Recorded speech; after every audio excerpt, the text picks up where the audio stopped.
Let's read Henry and Mudge in the Green Time. The Picnic. In the summer, Henry and his big dog Mudge liked to go on picnics. Henry packed the food. He packed jelly sandwiches, pears, and ginger snaps for himself. He packed dry dog food and popcorn for Mudge. They both drank water. One Sunday, they went to the park for a picnic. Henry put all the food on a picnic table while Mudge chased some ants under a tree. Mudge was so big that his tail went whack every time he ran around the tree. Whack, whack, whack, whack. Henry laughed at him. Soon they began eating. Henry chewed his jelly sandwich while he threw pieces of popcorn into Mudge's mouth.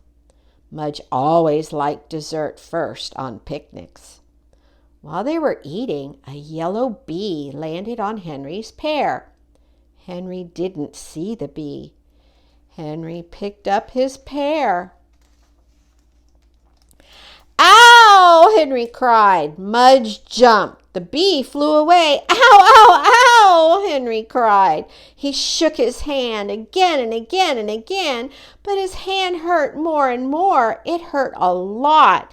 Tears came to Henry's eyes. His hand hurt so much. It had a puffy white circle on it. Henry just had to cry. He sat down beside Mudge and held on to his hurting hand and cried. Mudge sniffed Henry's hair. Mudge sniffed Henry's hand. Mudge put his big nose in Henry's ear, but Henry kept crying. Then Mudge licked Henry's face. Mudge liked the taste. It was salty. So Mudge licked Henry's face again and again and again. Every tear that Henry cried, Mudge licked away. Henry cried, Mudge licked, and the hand hurt. But in a while, the hand stopped hurting. Henry stopped crying, and Mudge stopped licking. Henry looked at Mudge and smiled. Henry picked up a ginger snap. He took one bite and gave Mudge the rest. "Thanks," said Henry. Mudge wagged his tail and waited for another cookie.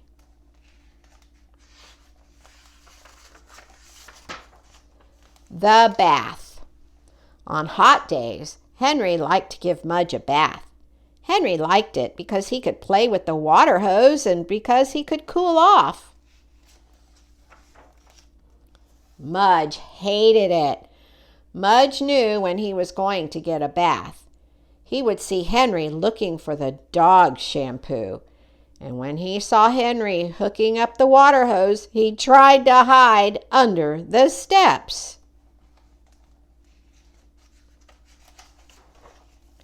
But it never worked.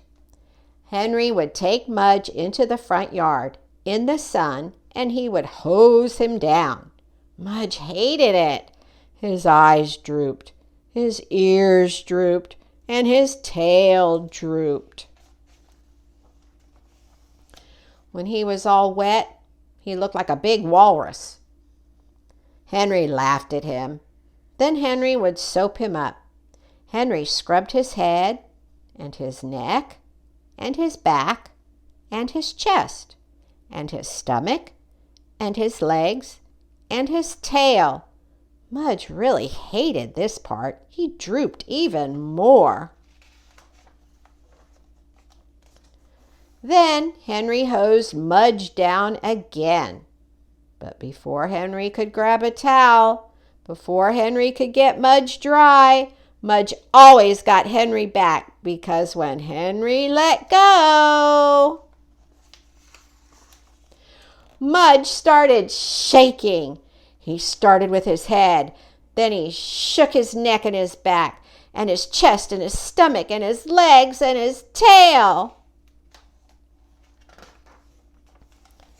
Mudge shook so hard that when he was done, he was mostly dry and Henry was mostly wet.